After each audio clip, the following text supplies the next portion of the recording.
जय हिंद दोस्तों। एसएससी हिंदी के ऑनलाइन प्लेटफॉर्म में आपका स्वागत है। आज हम इस वीडियो में मौलिक अधिकार पर चर्चा करेंगे। चलिए शुरू करते हैं। देखिए, मौलिक अधिकार संविधान के भाग 3 से संबंधित है, यानी कि भाग 3 में किसकी चर्चा की गई है, तो मौलिक अधिकार की चर्चा की गई है। मौलिक अधिकार का जो संबंध है वो अनुच्छेद 12 से 35 तक है। अनुच्छेद 12 से 35 तक दिए गए हैं मौलिक अधिकार का वर्णन है। और मौलिक अधिकार, अब बात करें कि भारतीय संविधान में कहाँ से लिए गए हैं, तो भाई ये अमेरिका के संविधान से लिए गए हैं।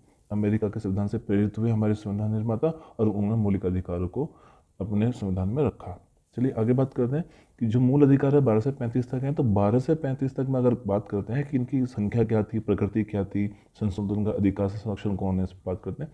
तो अगर हम संख्या की बात करें तो संख्या को दो भागों में बांटा गया, एक तो मूल संविधान और एक वर्तमान संविधान।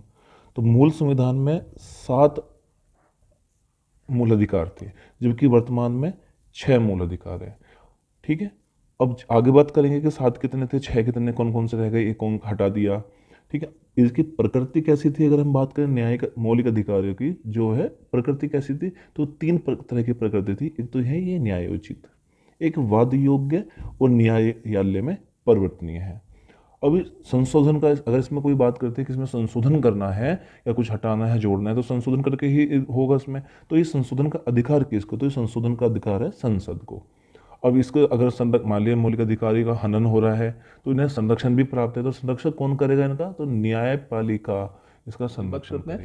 कि जो मूल अधिकार है वो हमने बताई कि वर्तमान में 6 मूल अधिकार है। वो 6 कौन कौन से हैं? पहला है समता का अधिकार, जो अनुच्छेद 14 से 18 तक दिया गया है। दूसरा है स्वतंत्रता का अधिकार, जो अनुच्छेद 19 से 22 तक है। तीसरा है शोषण के विरुद्ध अधिकार, जो अनुच्छेद 23-24 में है। चौथा है धार्मिक स्वतंत्रता का अधिकार, जो अनुच्छेद 25 से 28 है। पांचवा है संस्कृति और शिक्षा का अधिकार, अनुच्छेद 29-30। और जो छठा है वह है संवैधानिक उपचारों का अधिकार, अनुच्छेद 32। संविधान के आर्टिकल 32 जो संवैधानिक उपचारों का अधिकार है, बाबा साहब भीमराव अम्बेडकर ने इनको क्या कहा, संविधान की आत्मा और हृदय भी कहा है। किसको? अनुच्छेद 32 को, सॉरी संविधान की आत्मा कहा है, अनुच्छेद 32 को।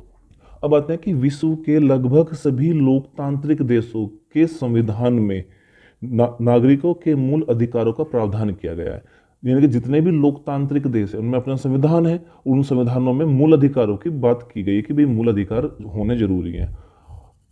नेक्स्ट है कि लोकतांत्रिक प्रणाली में मौलिक अधिकार वे अधिकार हैं जो किसी व्यक्ति के जीवन, स्वतंत्रता एवं उसके संपूर्ण व्यक्तित्व के समुचित एवं बहुमुखी विकास के लिए आवश्यक हैं। अगर ये नहीं होंगे तो मौलिक अधिकार नहीं होंगे, और मौलिक अधिकार नहीं होंगे तो व्यक्ति का क्या होगा, उसका संपूर्ण व्यक्तित्व खत्म हो जाएगा, उसका भूमि विकास ही नहीं पाओगा, यानी बौद्धिक, शारीरिक, आर्थिक, राजनीतिक, ये सारे विकास खत्म हो जाएंगे उसके।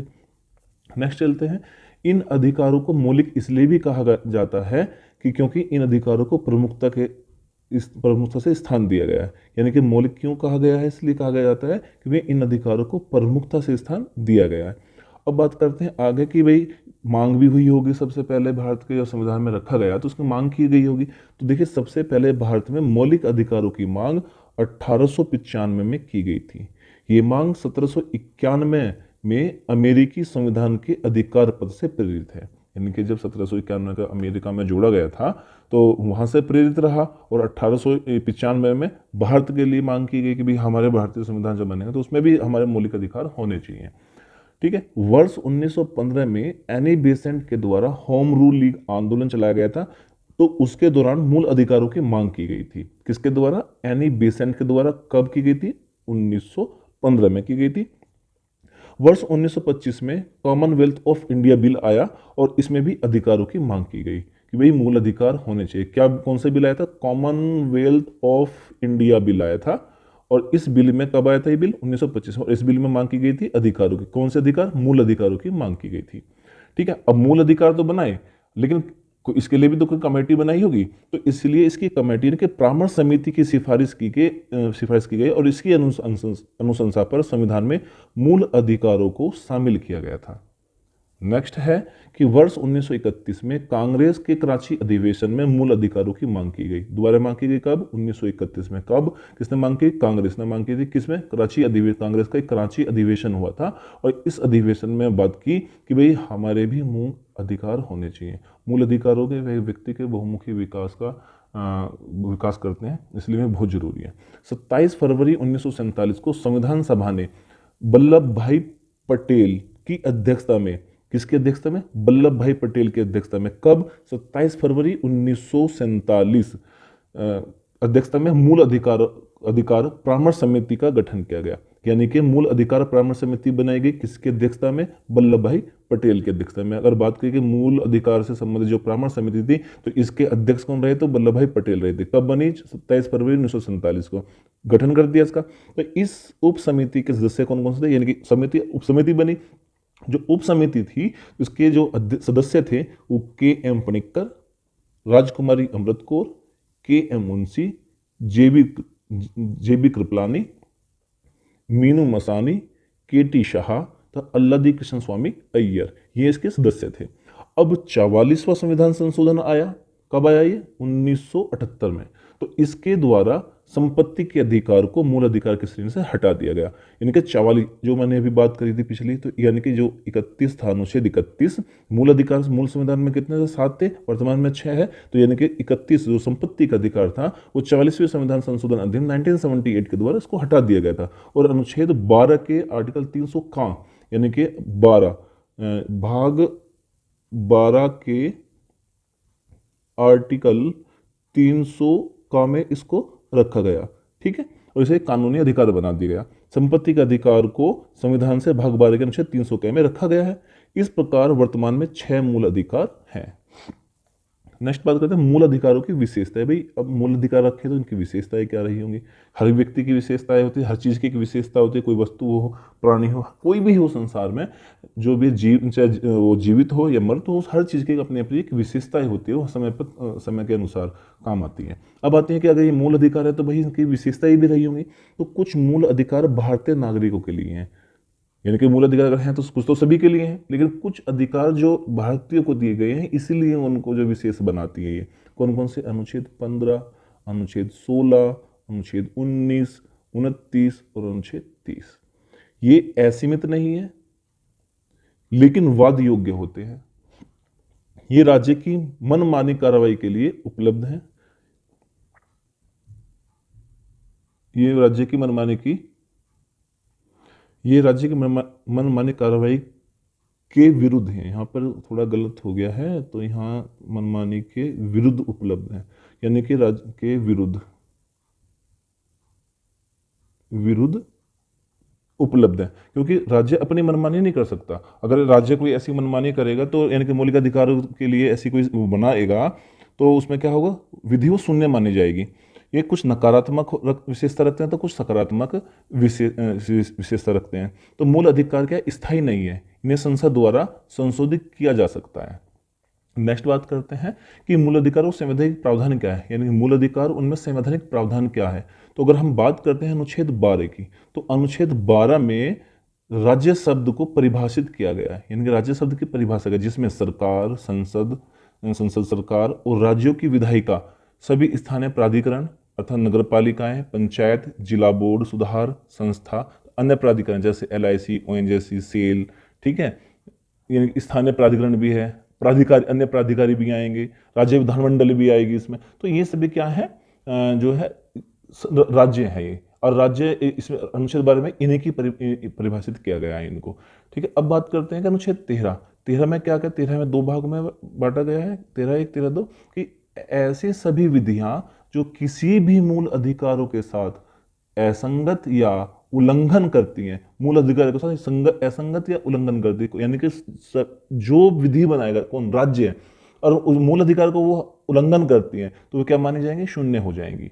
मूल अधिकार कोई भी विधि बनाएगा सभी को आदेश होता है कि भाई अनुच्छेद 13 के द्वारा कि भाई ऐसी विधि अगर तुम बना रहे हो जिससे मौलिक अधिकारों का हनन हो रहा हो तो वो विधि क्या होगी? शून्य हो जाएगी, उसी वक्त खत्म हो जाएगी। मूल अधिकारों का उल्लंघन होने पर अदालतों में चुनौती दी जा सकती है। अगर किसी व्यक्ति के भी जो है मौलिक अधिकार का उल्लंघन होता है तो आर्टिकल 32 जिसे संविधान की आत्मा भी कहा जाता है, तो उसने क्या कहा, आत्मा के अनुसार उसे सुप्रीम कोर्ट में जाने का अधिकार है, उसे चैलेंज कर सकता है, चुनौती दे सकता है, और ऐसी विधि को अवैध घोषित किया जा सकता है कि वो विधि मान्य नहीं होगी जो व्यक्ति के मूल अधिकारों का हनन करती हो। नेक्स्ट है अनुच्छेद 13(2). इसमें कहा कि न्यायिक पुनरावलोकन प्रदान करता है। अब आती है न्यायिक पुनरावलोकन की। तो न्यायिक पुनरावलोकन का जो अर्थ होता है कि न्यायालय की ऐसी शक्ति से होता है जिसके तहत में विधानमंडल द्वारा पारित अधिनियमों को संवैधानिकता की जांच कराई जा सकती है। तो संविधान के तहत में न्यायिक पुनरावलोकन शक्ति सर्वोच्च न्यायालय तथा उच्च न्यायालय को प्राप्त होती है। ठीक है, यह अनुच्छेद घोषित करता है कि संविधान संशोधन कोई विधि नहीं है, इसलिए इसे चुनौती भी नहीं दी जा सकती। ये अनुच्छेद 13(2) कहता है। अब आता है समानता का अधिकार, अनुच्छेद 14 से 18। देखिए, अगर हम बात करते हैं 14 से 18 की समानता की, तो देखिए 14 क्या कहता है कि अनुच्छेद 14 कहता है, इसमें थोड़ा सा लिखना होगा कि अनुच्छेद 14 के जो कह रहा है, वो कहता है कि राज्य के किसी भी व्यक्ति को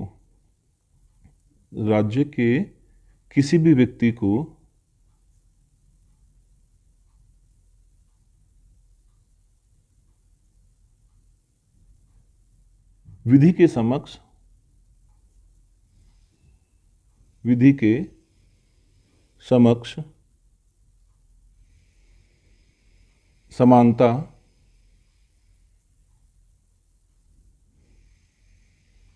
या राज्य क्षेत्र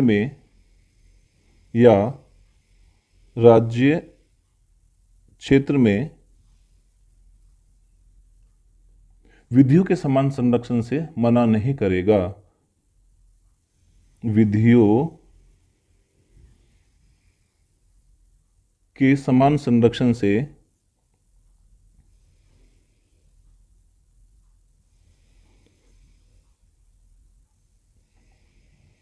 मना नहीं करेगा।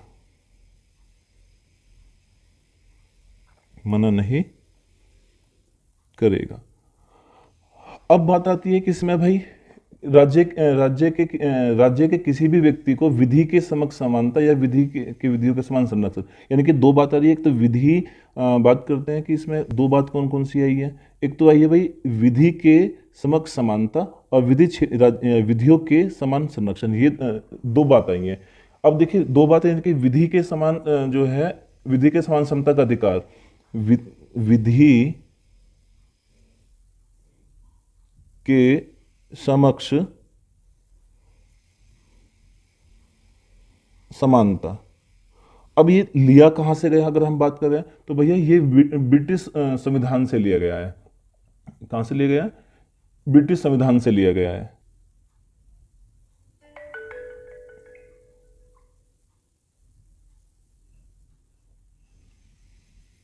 ब्रिटिश संविधान से लिया गया है।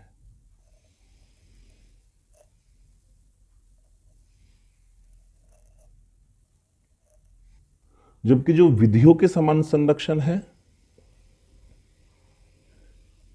विधियों के समान संरक्षण, ये कहां से लिया गया? ये अमेरिकी संविधान से लिया गया है। अमेरिका के संविधान से।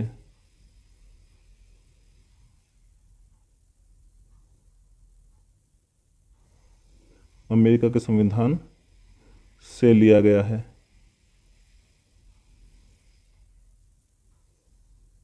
ठीक है भाई।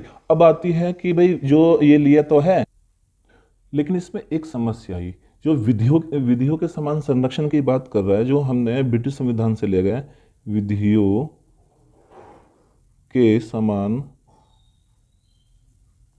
संरक्षण।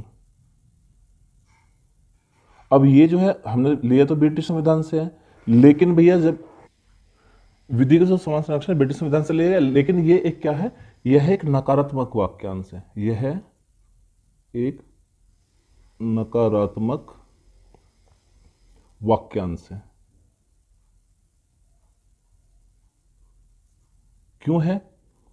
क्योंकि संविधान राज्य पर यह कर्तव्य देता है कि संविधान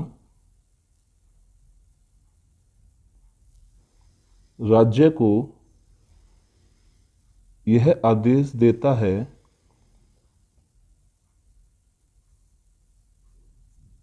कि वह सभी व्यक्ति हेतु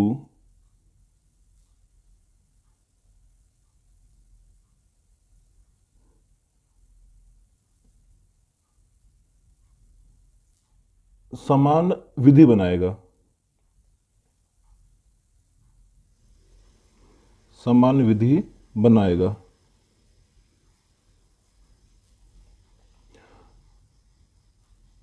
लेकिन उसे सभी लोगों पर समान रूप से परिवर्तित भी करेगा, या तथा उसे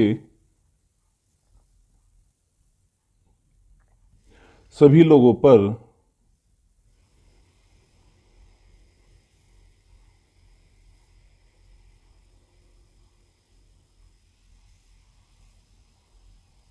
सभी लोगों पर समान रूप से परिवर्तित भी करेगा।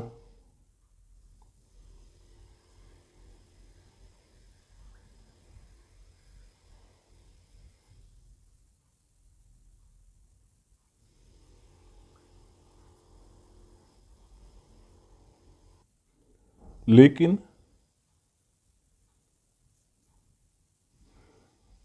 राष्ट्रपति, राज्यपाल,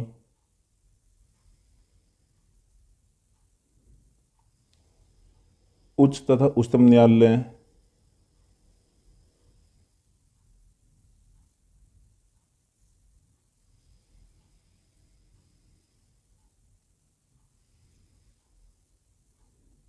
के न्यायाधीशों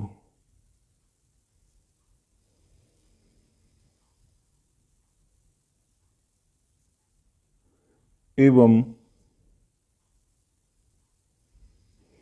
विदेशी राजनयिकों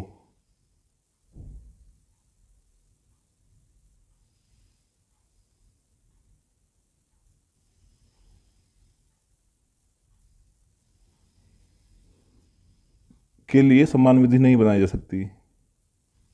के लिए समान विधि नहीं बनाई जा सकती।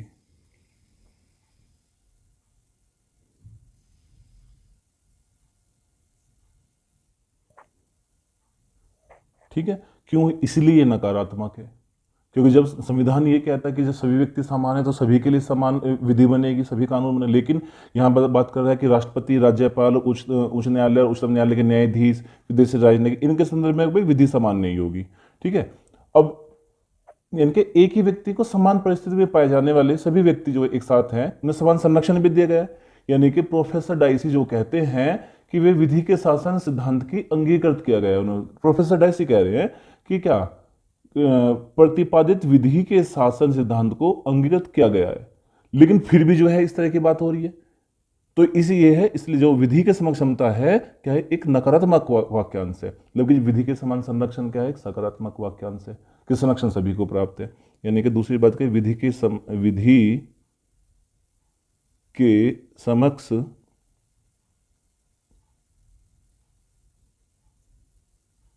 संरक्षण एक सकारात्मक वाक्यांश है।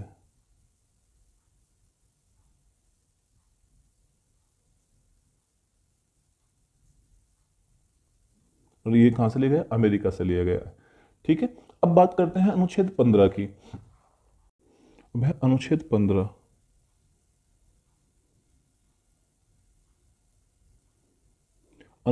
क्या कहता है? राज्य किसी नागरिक के विरुद्ध किसी नागरिक के विरुद्ध धर्म, मूलवंश, जाति, लिंग या जन्म स्थान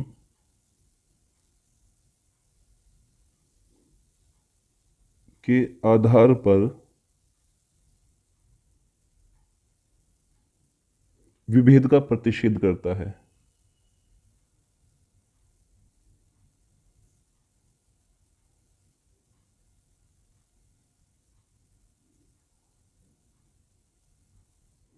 विभेद का प्रतिषेध करता है। अब ये दो भाग हैं इसके, 15(1), 15(2), यानी कि अनुच्छेद 15(1) की बात करते हैं तो 15(1) के तहत राज्य, इसमें बात की गई राज्य की, राज्य किसी नागरिक के विरुद्ध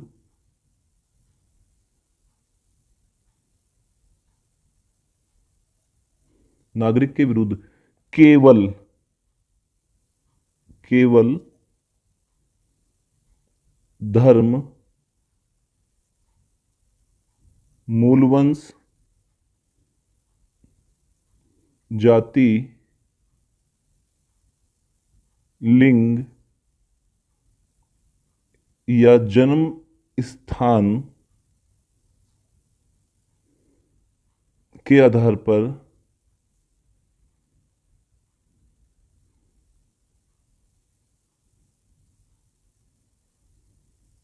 या इनमें से किसी के आधार पर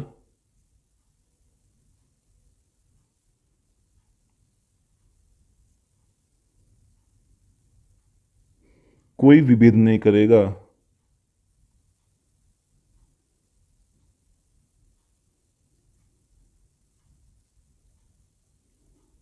अर्थात कहने का यह मतलब है कि राज्य को हिदायत दी है कि तुम जो है किसी भी नागरिक को केवल, यानी कि केवल जो सब जुड़ा है इसका बहुत ही महत्वपूर्ण योगदान है यहाँ पर, केवल किस पे, धर्म, मूलवंश, जाति, लिंग या जन्म स्थान के आधार पर या इनमें से किसी के आधार पर आप विभेद नहीं करोगे। अगर ऐसा करोगे तो वो क्या है, विधि शून्य हो जाएगी, ऐसा नहीं कर सकते, मौलिक अधिकार का उल्लंघन है। लेकिन हाँ, इनके अलावा कोई और है बात है तो आप विभेद कर सकते हो। जैसे कि एग्जाम्पल के तौर पर कि अगर कि स्कूल में एडमिशन हो रहा है तो एडमिशन के लिए हमें इन आधार पर जो है एडमिशन के लिए से मना नहीं कर सकते। हो सकता है कि वहाँ क्राइटेरिया हो कि भाई हम 55% वालों को ही एडमिशन देंगे और उस बच्चे के जो है 33% हो, तो वहाँ विभेद हो सकता है, लेकिन इन आधारों पर विभेद नहीं करेंगे। इनके अलावा कोई और रीजन है तो विभेद किया जा सकता है। अनुच्छेद 15(2) क्या कह रहा है भाई? अनुच्छेद 15(2) क्या कहता है? अनुच्छेद 15(2) किसके लिए क्या कह रहा है? नागरिकों के लिए कह रहा है। 15(2) के तहत कोई नागरिक, 15(1) किसके लिए था? राज्य के लिए था या नागरिकों के लिए है? कोई नागरिक केवल केवल धर्म, मूलवंश, जाति, लिंग, जन्म स्थान या इनमें से किसी आधार पर, नंबर 1, दुकानों,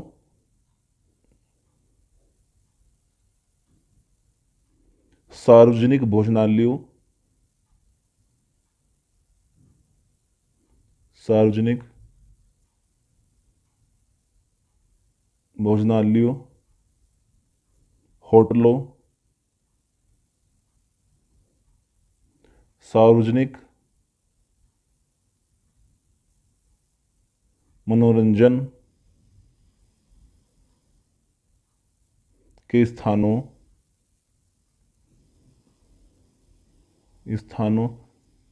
में प्रवेश, या दूसरा, पूर्णतः या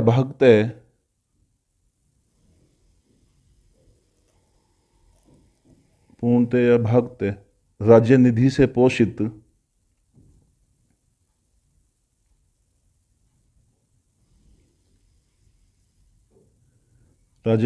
पोषित या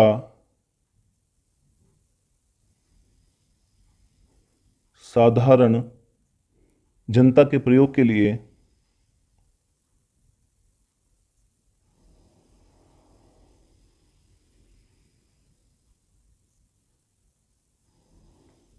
साधारण जनता के प्रयोग के लिए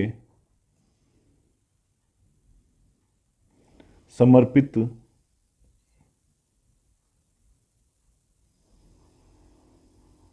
कुओं,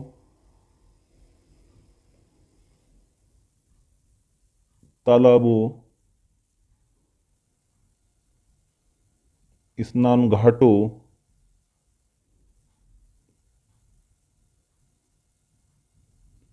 सड़कों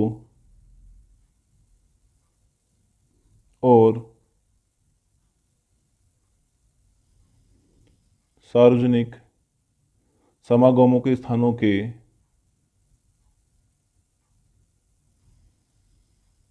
समागमों के स्थानों के संबंध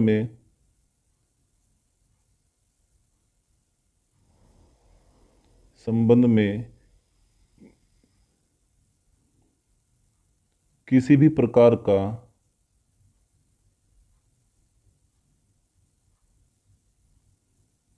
विभेद नहीं किया जाएगा।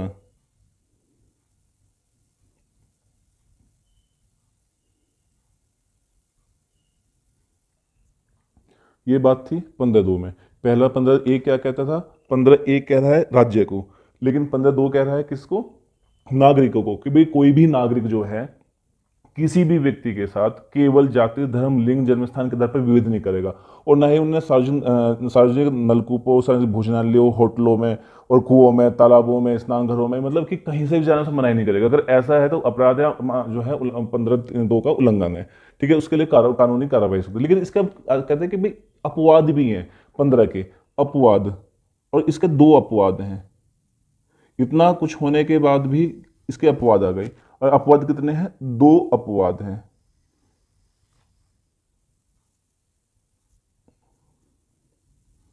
इसके 2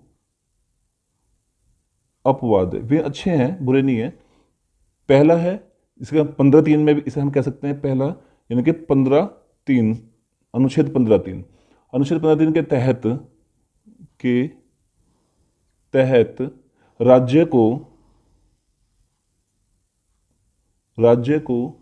स्त्रियों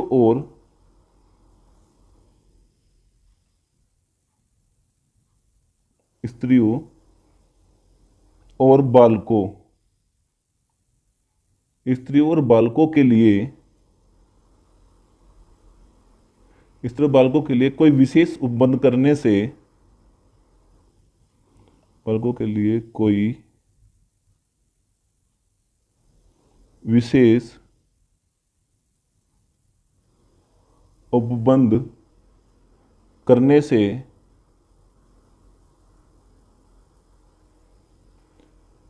निवारित, यानी कि नहीं रोक सकेगी। निवारित का मतलब है न रोकना, न रोक सकेगी। ये तो पहला अपवाद था। यानी कि दूसरा अपवाद है इसका 15 जो 4 में दे रखा है, वो कहता है कि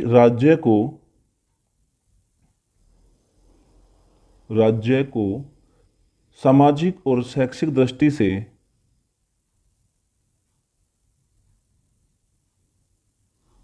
सामाजिक और शैक्षिक दृष्टि से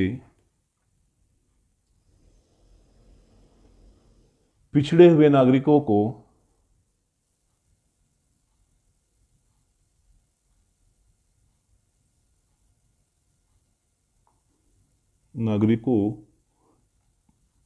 के किन्हीं वर्गों की उन्नति के लिए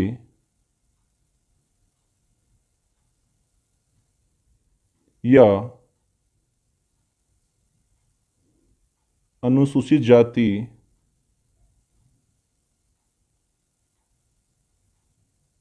तथा अनुसूचित जनजाति के लिए कोई विशेष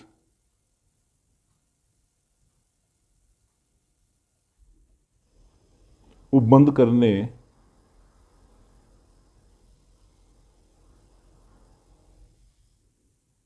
से मना नहीं करेगा।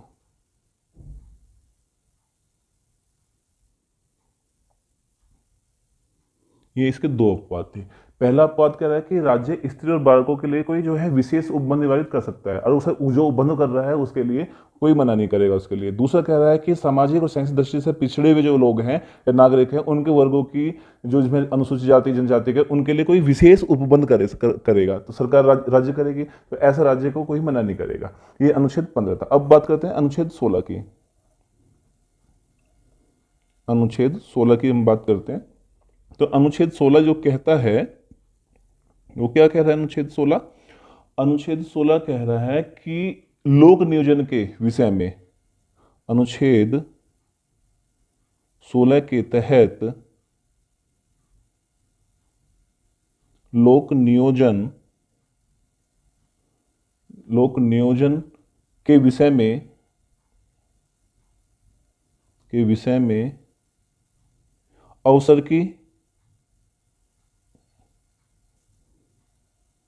अवसर की समता का प्रावधान किया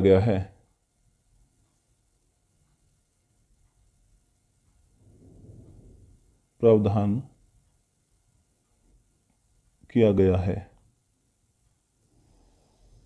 राज्य के तहत किसी पद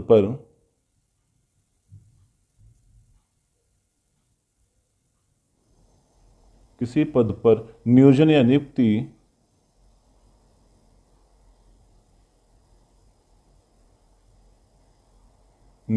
नियुक्ति के संदर्भ में सभी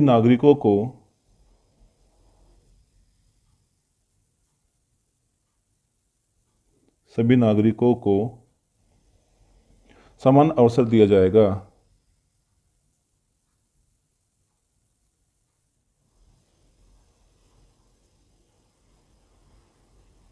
समान अवसर दिया जाएगा तथा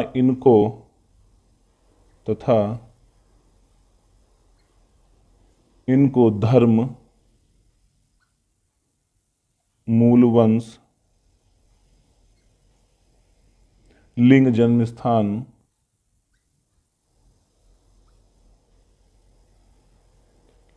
स्थान, निवास के आधार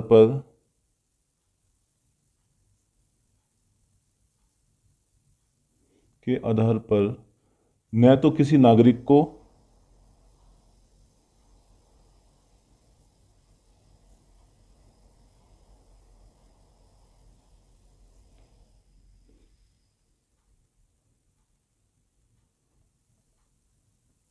अयोग्य समझा जाएगा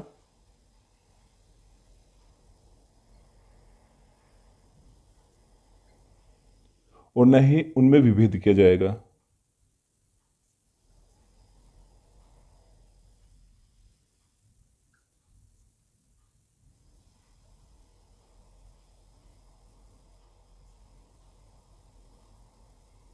अब इसका भी अपवाद है। 16 के अपवाद कौन कौन से भाई?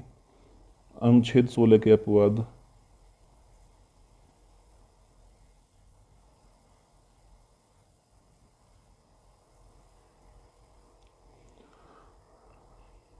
पहला है इसमें कि संसद विधि द्वारा संघ के राज्यों के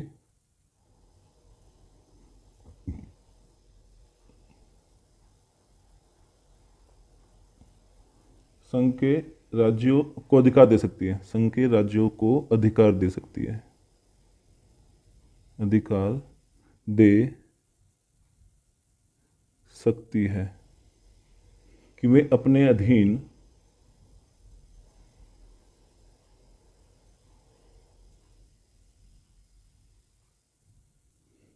किसी नियोजन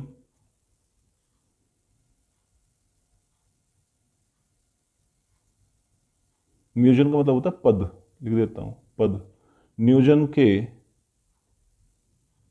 हेतु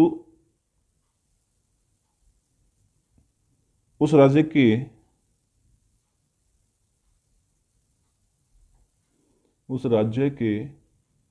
निवास विषयक योग्यता की अपेक्षा करें।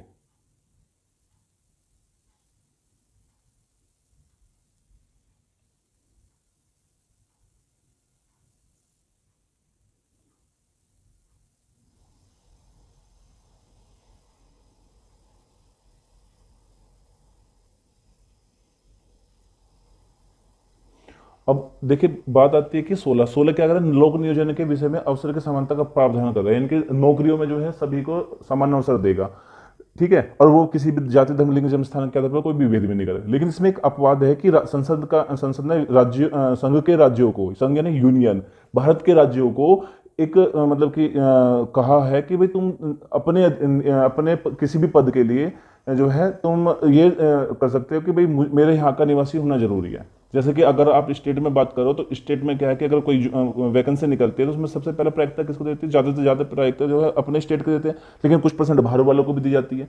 तो इस तरह से उसमें ये इसका एक अपवाद है। लेकिन अपवाद क्या है कि ये अपवाद उनके लिए है कि भाई मान लिया कोई व्यक्ति राजस्थान में जा रहा है, अब राजस्थान के निवासी हैं, राजस्थान के निवासी तो भर नहीं पा रहे, लेकिन बाहर के सभी राज्यों के भर लिए, तो एक तरह से नाइंसाफी हुई।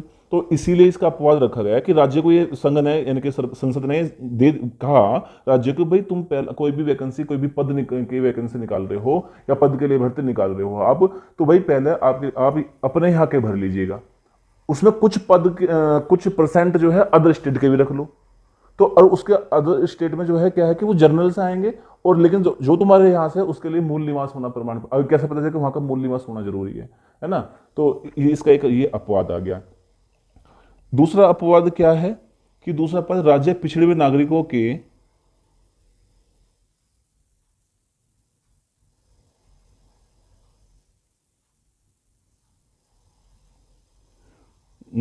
के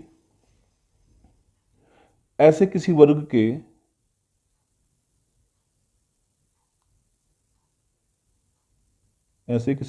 के पक्ष में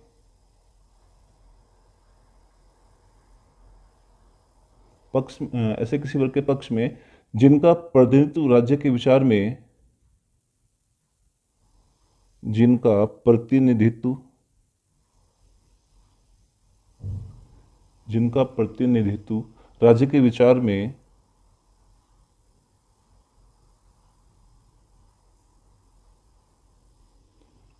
राज्य के विचार में राज्य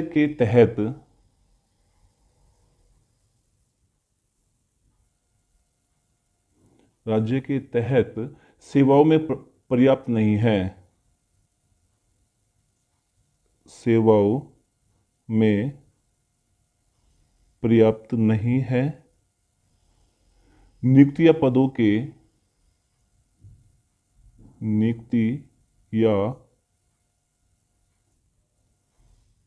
के आरक्षण हेतु विधि बना सकती है।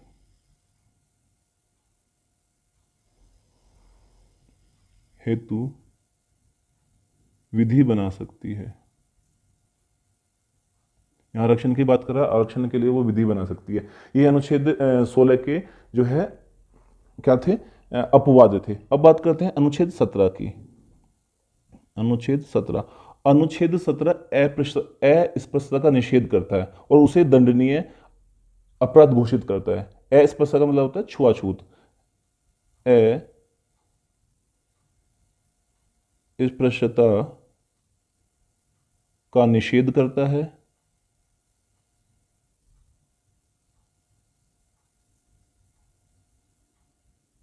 तथा उसे दंडनीय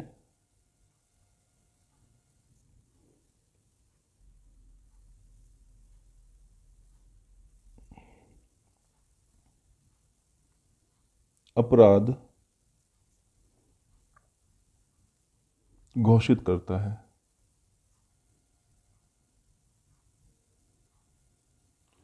ठीक है भाई, अब आता है अनुच्छेद 18। नेक्स्ट पेज पे लिखते हैं। अनुच्छेद 18 क्या करता है? ये उपाधियों का अंत करता है।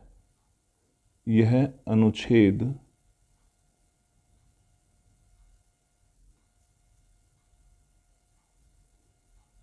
उपाधियों का अंत करता है, लेकिन कुछ चीजें दी हैं इसमें उनको छोड़ दिया इसने, क्योंकि सेक्शन एक तो शैक्षणिक, सैनिक, समाज सेवा, इनको छोड़कर बाकी जो उपाधियां हैं उनका अंत कर दिया गया। यहां पे एक बात और मैं बता देता हूं, एक चीज है कि 1954 में भारत सरकार द्वारा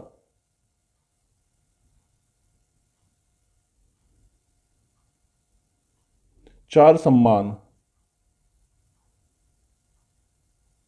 पहला है भारत रत्न, दूसरा है पद्म विभूषण,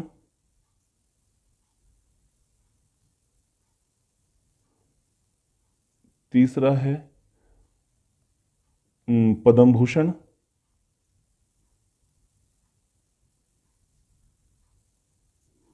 चौथा है पद्मश्री।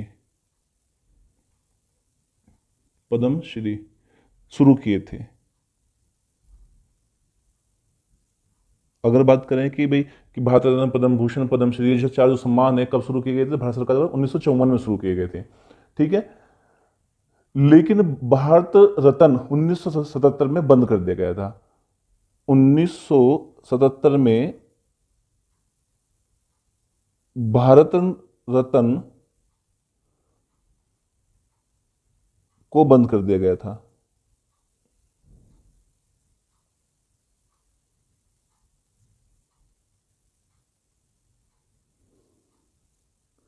लेकिन 1980 में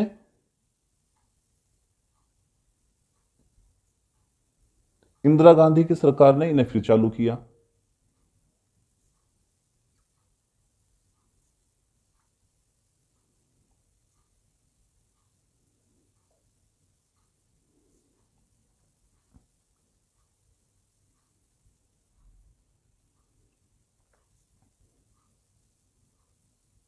ठीक है, तो देखिए ये जो रत्न है, जो चार सम्मान है, भारत रत्न, पद्म भूषण, पद्म भूषण, पद्मश्री, ये क्या है कि सम्मान है, ये क्या है? उपाधियां नहीं है।